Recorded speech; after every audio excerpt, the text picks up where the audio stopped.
Hello అండి, నా పేరు సందీప్ అనాలిసిస్ 27 ఛానల్కి అందరికీ స్వాగతం. ఈరోజు మెయిన్ టాపిక్ వచ్చేసి జగన్మోహన్ రెడ్డి గారి మీద కాంట్రవర్షియల్ కామెంట్స్ అనేవి చేశారండి. దాని గురించి మనం మాట్లాడుకునే ప్రయత్నం అనేది చేద్దాము. ఒక చిన్న రిక్వెస్ట్ ఏంటంటే నా ఛానల్ని సబ్స్క్రైబ్ చేయండి. సబ్స్క్రైబ్ చేసుకొని బెల్ ఐకాన్ యాక్టివేట్ చేసుకోండి. నేను కొత్త వీడియో పెట్టగానే మీకు నోటిఫికేషన్ వస్తుంది. టాపిక్లో వెళ్ళిపోదాం. జగన్మోహన్ రెడ్డి గారు ఏమన్నారంటే, ఏదైతే ఈ రపారప అనే వర్డ్ యూజ్ చేసినప్పుడు ఇది యాక్చువల్గా ఒక విలేకరు అడిగిన ప్రశ్నకి తన సమాధానం అనేది ఇవ్వడం అనేది జరిగిందండి. దీన్ని కూటమి ప్రభుత్వం అనేది చాలా రాద్ధాంతం అనేది చేయడం అనేది ఎక్కువగా చేశారు. నిన్న ఏబిఎన్ ఆంధ్రజ్యోతిలో ఏబిఎన్ రాధాకృష్ణ గారు కొన్ని వ్యాఖ్యలు అనేది చేశారు. జగన్మోహన్ రెడ్డి గారు ఈ వ్యాఖ్యలు అన్న తర్వాత రాష్ట్రం అంతా ఒక దిగ్భ్రాంతికి చెందిందండి. నాకు అర్థం కాలేదండి, ఏబిఎన్ రాధాకృష్ణ గారు ఇలాంటి మాటలు మాట్లాడడం అనేది కరెక్ట్ కాదండి. ఎందుకంటే రాష్ట్రంలో చాలా వరకు చాలా మంది అన్నారండి, అంతెందుకు కూటమి ప్రభుత్వమే చాలా మాటలు అన్నది వైసీపీ పార్టీ కన్నా. ఇంకో విషయం ఏంటంటే, జగన్మోహన్ రెడ్డి గారిని చంపేస్తామని అన్న వాళ్ళు కూటమి ప్రభుత్వం, మళ్ళీ అప్పుడు రాష్ట్రంలో దిగ్భ్రాంతి చెందలేదా ప్రజలందరూ? ఒక మాజీ ముఖ్యమంత్రిని పట్టుకొని ఇలాంటి మాటలు అనడం అనేది కరెక్ట్ కాదు. ఇంకో విషయం ఏంటంటే, ఇంకో మాట అన్నారు ఏబిఎన్ రాజు, ఒక జగన్మోహన్ రెడ్డి గారి అరాచక పాలన చూసి ప్రజలందరూ ఉక్కపోతకి గురయ్యి ఏదైతే 2024 ఎన్నికల్లో తీర్పు అనేది వ్యతిరేకంగా వేశారనేది ఏబిఎన్ రాధాకృష్ణ గారు చెప్పారు. నాకు అనిపించింది ఏంటంటే, ఏబిఎన్ రాధాకృష్ణ గారు ఒక టీడీపీ కరపత్రంగా చేయడం అనేది కరెక్ట్ కాదు. న్యూట్రల్ జర్నలిస్ట్ ఉండాల్సింది పోయి అతను ఇట్లా మాట్లాడడం అనేది కరెక్ట్ కాదనిపించిందండి. ఇంకో విషయం ఏంటంటే, ఏబిఎన్ రాధాకృష్ణ గారు మాట్లాడిన దానికన్నా కానీ చంద్రబాబు గారు మాట్లాడిన దానిలో చాలా నాకు బాధ అనిపించింది. ఏవైతే మన రాష్ట్రంలో అభివృద్ధి గురించి మాట్లాడుతున్నారు, అలాగే ఏదైతే వాళ్ళ సంక్షేమ పథకం ఏవైతే చేశారో ఏమి చేయలేదు కాబట్టి దీని గురించి ఏం మాట్లాడకుండా ఒక డైవర్షన్ పాలిటిక్స్ అనేది చేస్తుంది. ఇంకో విషయం ఏంటంటే, ఇంతకుముందు గోబుల్స్ ప్రచారం అనేది ఉండేది. ఏది జర్మనీ దేశంలో చాలా వరకు ఏదైతే హిట్లర్ కింద గోబుల్స్ అనే ఒక వ్యక్తి పనిచేస్తుండే. అతనే ఇన్ఫర్మేషన్ టెక్నాలజీ మినిస్టర్ ఉంటుండే ఏదైతే జర్మనీలో. తమ మీడియా చేతులు అంతా పెట్టుకొని గోబుల్స్ అనే వ్యక్తి లాస్ట్కి అలయన్స్ పవర్స్తో కలిసి ఏదైతే జర్మనీలో కూడా మొత్తం ఆక్రమించేసినంత అలయన్స్ పవర్స్ మొత్తం కూడా ఆక్రమించేసిన తర్వాత కూడా గోబుల్స్ అంత గొప్పవాడు లేడు, గోబుల్స్ వల్లనే ఈ జర్మనీ దేశం అనేది అభివృద్ధి చెందుతుందని ప్రచారం చేస్తూ లాస్ట్కి ఏదైతే హిట్లర్ వచ్చేసి బంకర్లో దాచుకుంటే బంకర్లకు కూడా అలయన్స్ పవర్స్ వచ్చేసిన తర్వాత అతనేమో కాల్చుకొని చచ్చిపోయాడు. ఏదైతే హిట్లరు, ఈయన వచ్చేసి విషం తీసుకొని చచ్చిపోయాడు వాళ్ళ కుటుంబంతో. అది ఇప్పుడు ఆంధ్రప్రదేశ్ సిచ్యువేషన్ ఉందండి.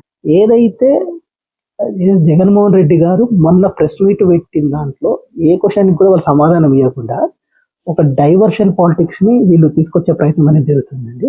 ఏంటంటే చాలా వరకు ఒక మైండ్ గేమ్ పాలిటిక్స్ అండి. అంటే ప్రజల్ని ఎంతసేపు కూడా ఏదో ఒక కాంట్రవర్షియల్ కామెంట్స్లో ఏదో ఒక డైవర్షన్ చేసుకుంటూ ఉండడం తప్ప ఏం చేశారనే చెప్పట్లేదు.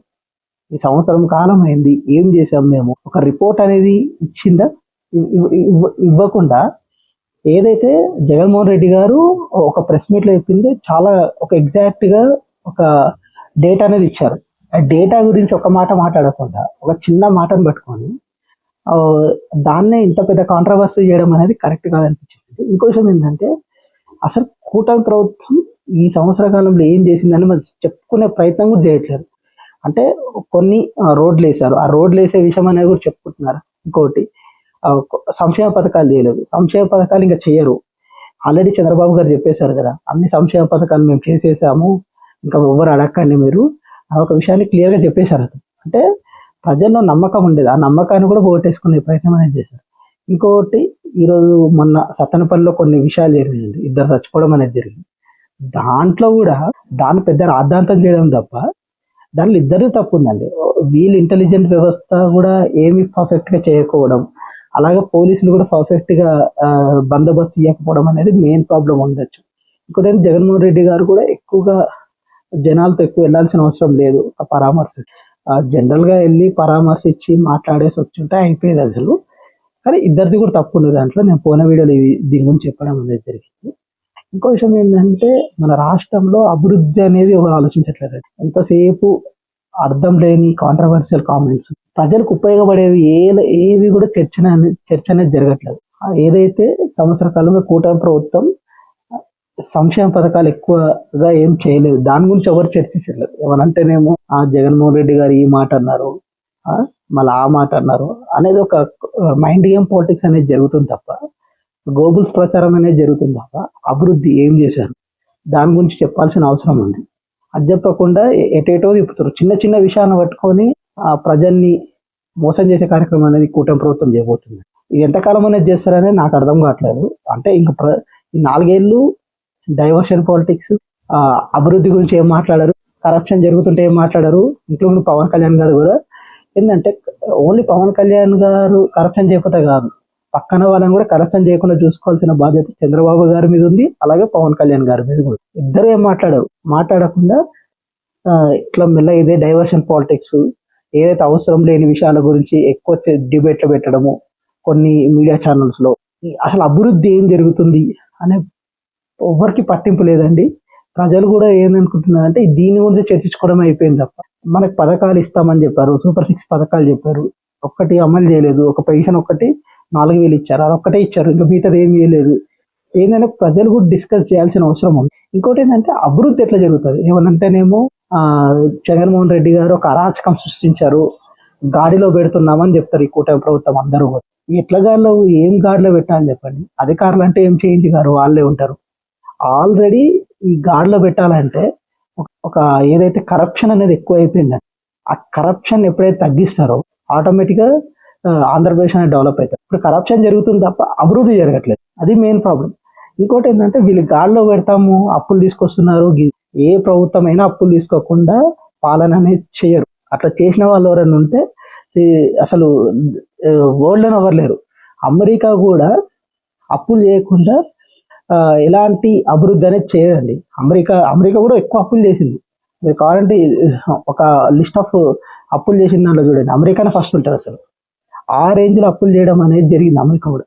భారతదేశంలో కూడా అప్పులు అనేది జరుగుతాయి, అదో పెద్ద విషయం అన్నట్టు. దాని గురించి గాడిలో పెట్టడం అంటే మన అభివృద్ధి పనులు ఏంటి, ఇవన్నీ తప్పించుకునే ప్రయత్నాలు తప్ప ఏం చేశారు అనే దానికి.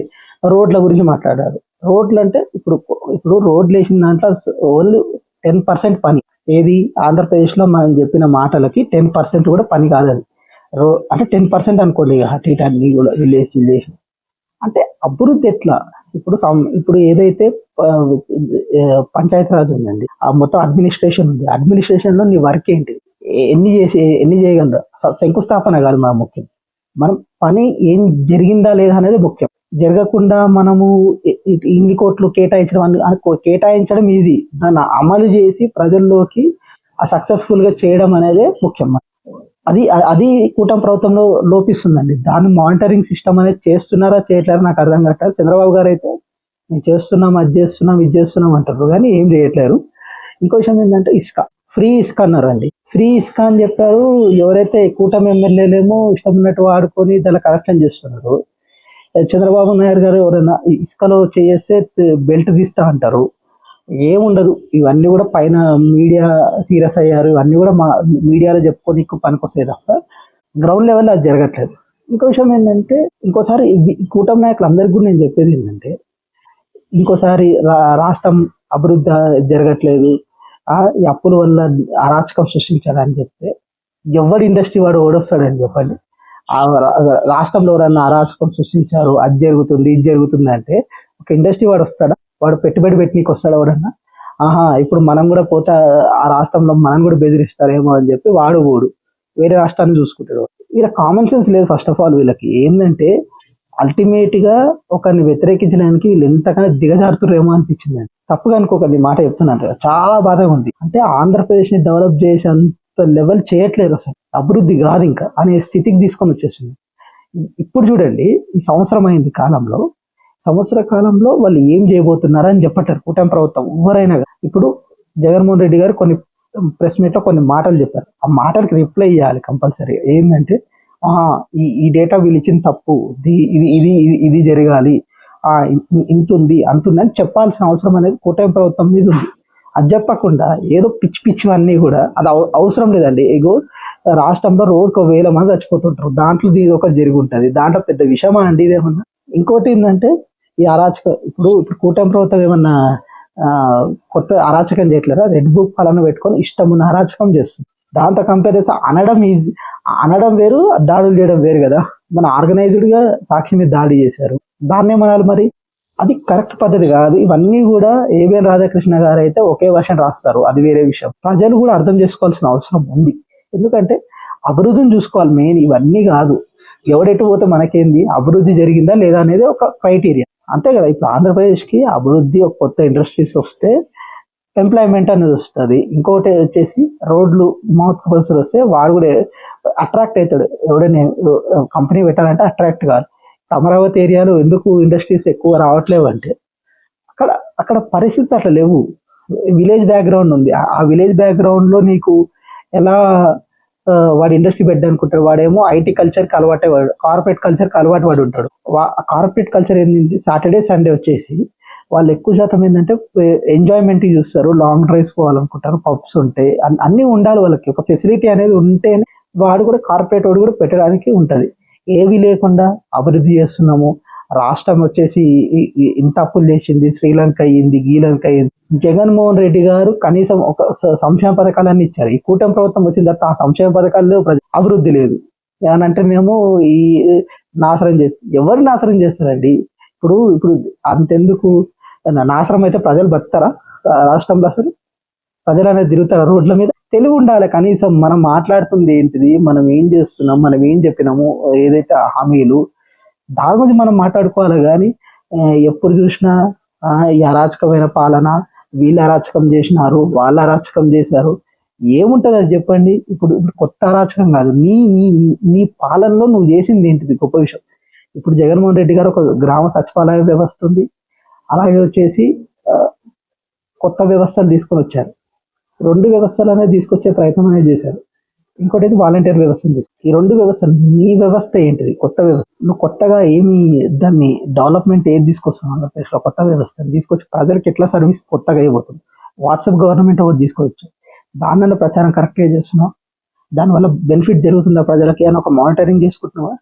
వ్యవస్థ తీసుకొచ్చారు, అయిపోయింది, అంతే. దాంట్లో మళ్ళీ వీళ్ళు ఛార్జెస్ చేస్తారు, అన్నీ చేస్తున్నారు. కానీ ఏంటిది అసలు, ఏంటిది ప్రజలకి కరెక్ట్గా జరుగుతుందా లేదా అనేది మనం ఒక క్రాస్ చెక్ చేసుకోవాల్సిన అవసరం ఉందండి కూటమి ప్రభుత్వం అందరూ కూడా. ఇంకో విషయం ఏంటంటే, మనం అభివృద్ధి చేయాలి అనుకున్నప్పుడు ఇవన్నీ కూడా చర్చలోకి అవసరం లేదు. మనం అభివృద్ధి చేయలేనప్పుడే ఇవన్నీ తీసుకొని వస్తారు ప్రజల్లో. తీసుకొచ్చినప్పుడు ఇప్పుడు తెలంగాణలో ఉందండి, ఎవరు కూడా ఇలాంటి విమర్శలు చేసుకున్న వాళ్ళు ఎవరు లేరు. విమర్శలు చేస్తారు, వాళ్ళు కూడా చేస్తారు, విమర్శలు చేయడం తప్ప కాదు. కానీ ఒక అర్థం లేని విమర్శ ఎక్కువ ముఖ్యమైపోయింది ఆంధ్రప్రదేశ్లో. అవసరం లేని విమర్శలు, అవసరం లేని మాటలు అన్నీ కూడా వేస్ట్. ఆంధ్రప్రదేశ్ని ఎట్లా డెవలప్ చేయాలి అనే దాని గురించి ఆలోచించండి. ఇప్పుడు సస్టైనబిలిటీ మనీ అనేది చెప్తున్నారు కొత్తది. దాంట్లో ఏం జరుగుతుందో ఏమో ఎవరికి తెలియదు, ఏం చేస్తున్నారో అందరూ. అంటే ప్రజల్లోనే ఒక విరక్తి వచ్చే కార్యక్రమాన్ని కూటమి ప్రభుత్వం చేయబోతుంది కొత్తగా. చంద్రబాబు గారు అంటారు అన్ని చేసినామంటారు, అదేం ప్రజల్లో అయితే ఎవరికి అందలేదు. ఏమో మరి చంద్రబాబు గారు ఫ్యూచర్ లో మనకు ఆన్సర్ ఇస్తారు. ఏది 2 ఏళ్ల ముందో 3 ఏళ్ల ముందో ఆన్సర్ ఇచ్చి మనకి ఒక పెద్ద విషయం ఏదో డెవలప్మెంట్. ఎప్పుడైనా కానీ ఆంధ్రప్రదేశ్ లో కోరుకుంటుంది ఏంటంటే, ప్రభుత్వాన్ని ఎందుకు మారుస్తున్నారంటే ఒక 5 ఏళ్ల తర్వాత ఎక్కువ శాతం రాష్ట్ర విభజన అయిన తర్వాత వాళ్ళు ఎక్స్పెక్ట్ చేస్తుంది ఎక్కువగా, అభివృద్ధి అనేది ఎక్కువ ఎక్స్పెక్ట్ చేస్తున్నారు ప్రజల నుంచి, ఏదైతే నాయకుల నుంచి. దాన్ని ఎక్స్పెక్ట్ చేయడం అనేది వీళ్ళు చేయట్లేదు. ఎక్స్పెక్టేషన్ మించి చేయాల్సిన అవసరం అనేది ఇప్పుడు కూటమి ప్రభుత్వం మీద ఉంది. ఎందుకంటే 94% స్ట్రైక్ రేట్ అనేది ప్రజలు ఇచ్చినప్పుడు మనం దాన్ని నిలబెట్టుకునే ప్రయత్నం నెక్స్ట్ టైం అధికారంలోకి వద్దామా అనే ఉద్దేశం అనేది ఉండాలి. వీళ్ళు చేస్తుంది ఏంటి అంటే అధికారం నుంచి వెళ్ళిపోయే పరిస్థితిలోనే ఉన్నారు తప్ప డెవలప్మెంట్ జరగదు అనే స్థితిలో లేదు ఇక. ఎందుకంటే మనం ఎంత సంపాదించుకోవాలనే ఉద్దేశంతోనే ఉన్నారు ఈ కూటమి ప్రభుత్వం అందరూ కూడా నేను చెప్తున్నా. ఎందుకంటే ఇప్పుడు కొన్ని సర్వేస్ వస్తున్నాయి, ఎక్కువ శాతం ఎందుకు వ్యతిరేకంగా ఇస్తున్నారు, కరప్షన్ ఏమో ఎక్కువ చేస్తున్నారు, అభివృద్ధి ఏమో ఒకరి మీద దోషేసి ఇది అయింది అదైంది అని మాటలు చెప్పడం వరకే అయింది అంతే. నా ఇన్ఫర్మేషన్ కానీ మీకు నచ్చినట్టయితే కింద సబ్స్క్రైబ్ పెట్టండి, సబ్స్క్రైబ్ చేసుకొని బెల్ ఐకాన్ యాక్టివేట్